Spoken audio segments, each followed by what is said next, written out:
The Cartier watch on Daniel's wrist caught the restaurant's chandelier light as he slid the envelope across the table.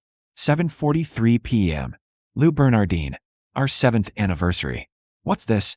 I set down my wine glass, a 2015 Burgundy I'd stopped tasting 3 sips ago.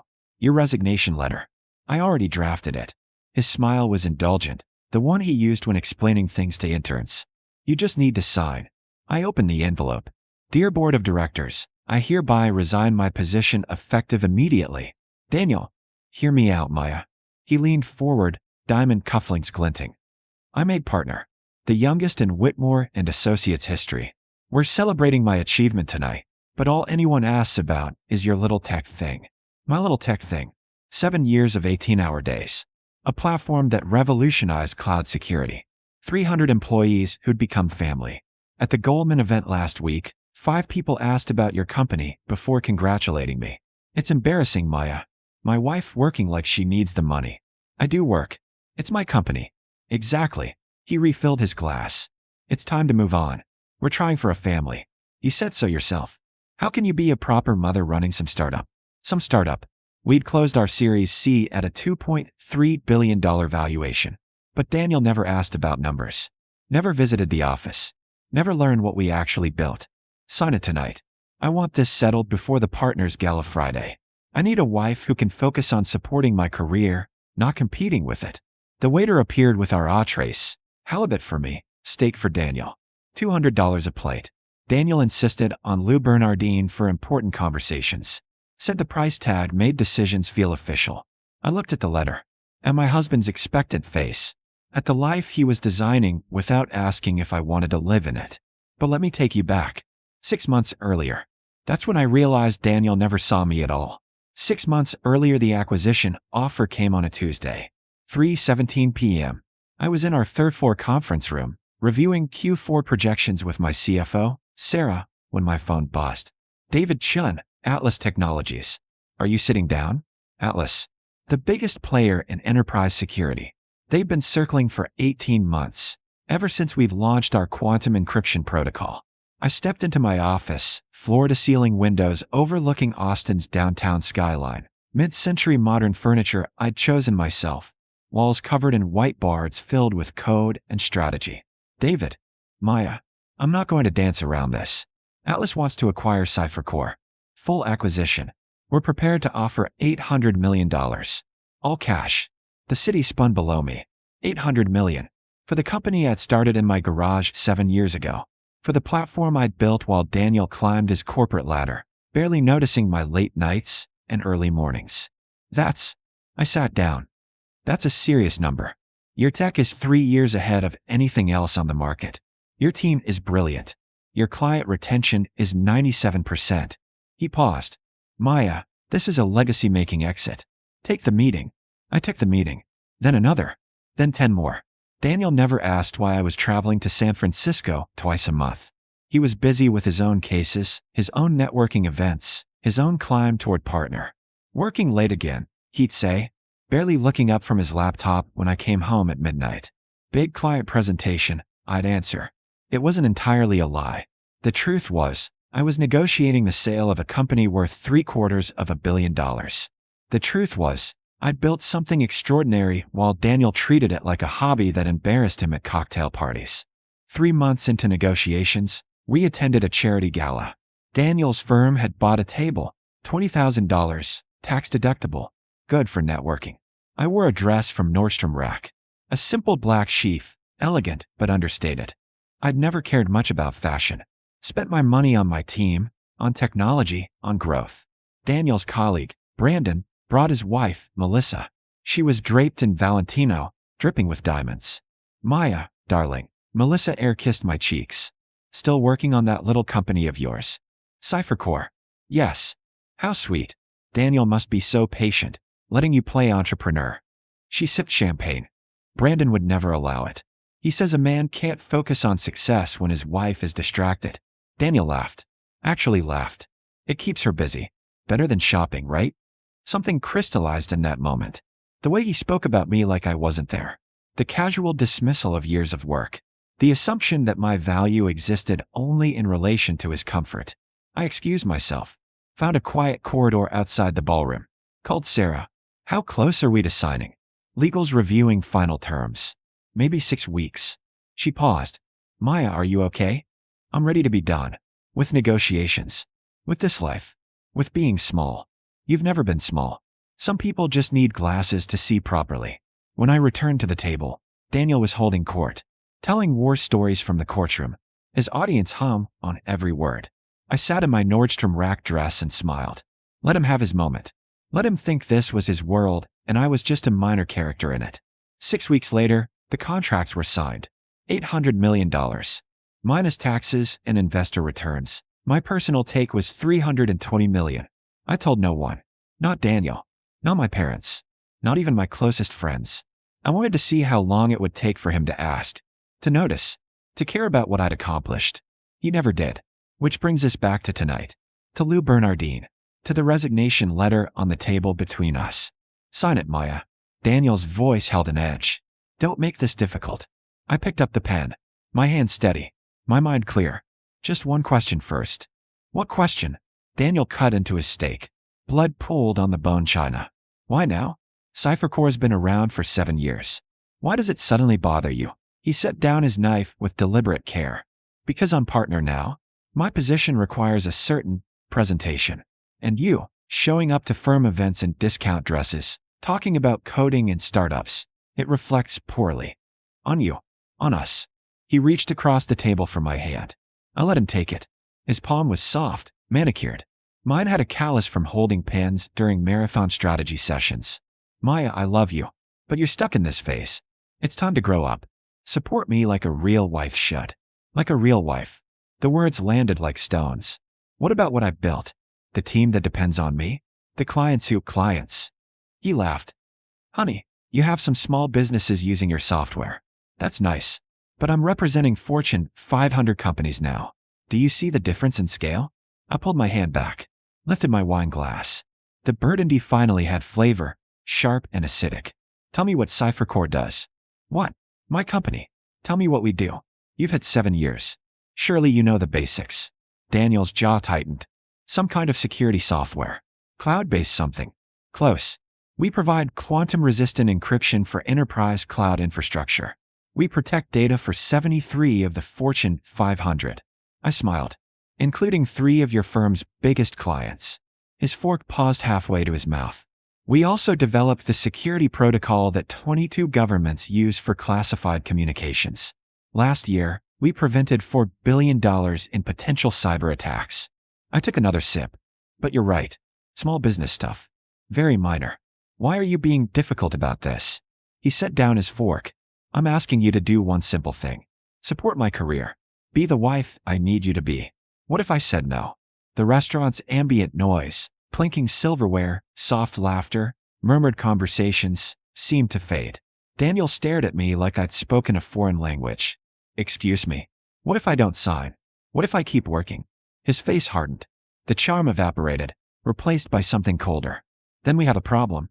A serious one. What kind of problem? The kind where I question whether this marriage works anymore. He leaned back, studying me. I can't have a wife who undermines me, who makes me look weak. If he can't support my success, Maya, then maybe we need to reconsider our arrangement. Arrangement? Like we were a business deal gone sour. You'd divorce me over this. I'd divorce you over your refusal to prioritize our marriage. Yes. He signaled for the waiter. I'm being honest. That's what you want, right? Honesty. The waiter appeared. Daniel ordered another bottle of wine without consulting me. I need an answer tonight, he continued. Sign the letter. Or don't. But understand the consequences. My phone buzzed in my purse. I ignored it. Probably Sarah, sending the final wire confirmation. The money had transferred that morning. $320 million, sitting in accounts Daniel didn't know existed. Can I ask what you'd do with me? If I quit? His expression softened. You thought he was winning. You'd be happy, Maya. No more stress. No more late nights. We'd start trying for a baby seriously. You'd join the firm, wives charity board. Focus on making our home beautiful. He reached for my hand again. Let me take care of you. Isn't that what you want? To be taken care of? 7 years. I'd spent 7 years married to a man who never once asked what I wanted. Who assumed my ambitions were face. who measured my worth by how well I reflected his glory. The partners' gala Friday, I said slowly. That's important to you. Critical. Everyone will be there. Senior partners, major clients, the executive committee. His eyes gleamed. It's my debut as the youngest partner in firm history. I need you there. Looking right. Acting right. Being the wife who helps. My reputation, not hurts it. And if I sign this tonight, you want me to quit before Friday. Exactly. So when people ask what you do, you can say you're focusing on family, on supporting me, on being a full-time wife. He squeezed my hand. Much better impression than I run a little tech startup. The waiter returned with the wine. Daniel tasted it, nodded approval. Our glasses were refilled. I'll make you a deal, I said. What deal? I won't sign tonight, but I'll give you my answer at the gala. Friday, in front of everyone important to you. His eyes narrowed. Why wait? Because this is the biggest decision of my life. Because 7 years deserves more than a signature at dinner. I met his gaze. Because if I'm going to quit everything I've built, I want to do it properly. Make an announcement. Close everything down with dignity. He considered this, weighing whether I was being sincere or difficult. Fine. Friday. But Maya, his voice dropped. Don't embarrass me. I'm serious about the consequences. You show up to that gala looking appropriate, acting appropriate, and you tell me you're done with Cypher Core. Or we're done. Understand. I understand perfectly. We finished dinner in near silence. Daniel paid, insisted on paying, always did. Liked the gesture's symbolism even though the money came from our joint account, funded equally by both incomes. Except it wasn't equal anymore. Not remotely.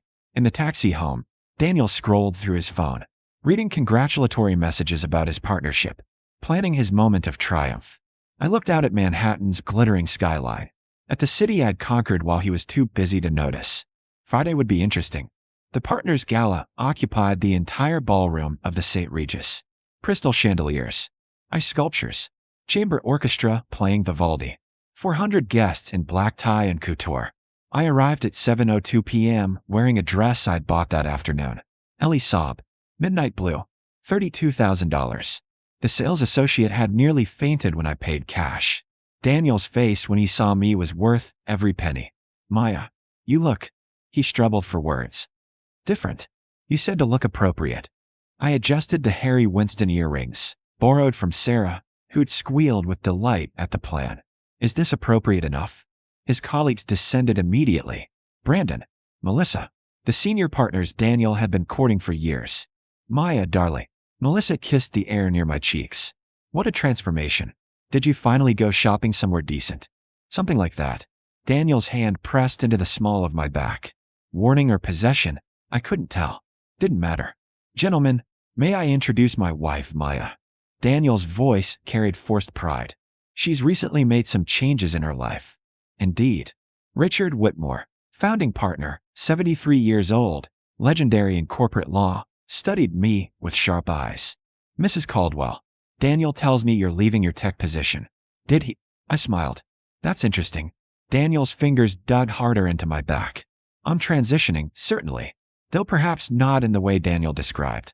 I turned to face the growing circle of partners and their wives. Actually, this seems like the perfect moment to share my news. Daniel wanted me to make an announcement tonight. His face paled. Maya, 3 months ago, I sold my company. Cypher Core.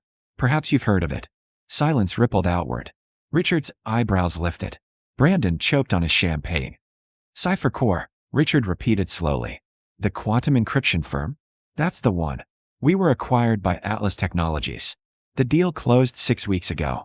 I paused, letting it settle. For $800 million. Melissa's champagne flute slipped from her fingers. It shattered on the marble floor, the sound like a gunshot in the sudden quiet. 800. Daniel's voice died. Million. Yes. I looked at my husband, at his frozen expression, at the future he'd planned crumbling in real time. My personal take, after investors and taxes, was $320 million. Give or take. You sold your company, Richard said slowly, for $800 million. And you're Daniel's wife. Technically still, yes. Though he did threaten divorce at dinner Tuesday if I didn't quit working. I turned to Daniel. You wanted an answer tonight. Here it is. I did quit. Just not the way you imagined. The circle around us had grown. 50 people now. 70. Phones appearing, discreetly filming. You, Daniel's voice cracked. You lied to me. I never lied. You never asked. In 7 years of marriage, you never once asked about my revenue, my valuation, my clients, or my exit strategy. I kept my voice gentle. Factual. You called CipherCore my little tech thing. You said I worked with some small businesses. You told these people I was quitting because it was time to be a real wife. Mrs. Caldwell, Richard's voice cut through. Did you say your company provided security for Fortune 500 firms? 73 of them, including Whitmore and Associates. I met his gaze. Your firm has used CipherCore's quantum-resistant encryption for your client communications for 2 years. Daniel signed the contract himself. He just never bothered to read what we did. Brandon made a sound like a deflating balloon. You signed. Richard turned to Daniel. You authorized a contract with your wife's company and didn't realize. I signed dozens of vendor contracts. Daniel's voice was hollow. IT handles the technical details. I just approved the expense. The expense you approved, I said quietly, was $4.2 million over 2 years. I gave you the friends and family discount. Market rate would have been $7 million. Melissa had recovered enough to speak. You're worth $300 million, and you wore Nordstrom Rack dresses. I wore what I wanted. Spent money on what mattered, my team, our technology, growth. Not on impressing people who measured my value by my clothing labels. I shrugged. Turns out I was building something real while everyone here was busy judging my accessories. Daniel's hand finally left my back. He looked lost. Small. Like a child who'd just learned Santa wasn't real. The divorce you threatened Tuesday? I continued. I've already filed. Papers were served to your office at 5 p.m. today. You'll get yours Monday. But I wanted you to have tonight first. Your big moment. Your debut as youngest partner. Maya. His voice broke. Please. I didn't understand. If I'd known. If you'd known I was worth hundreds of millions, you'd have what? Treated me better?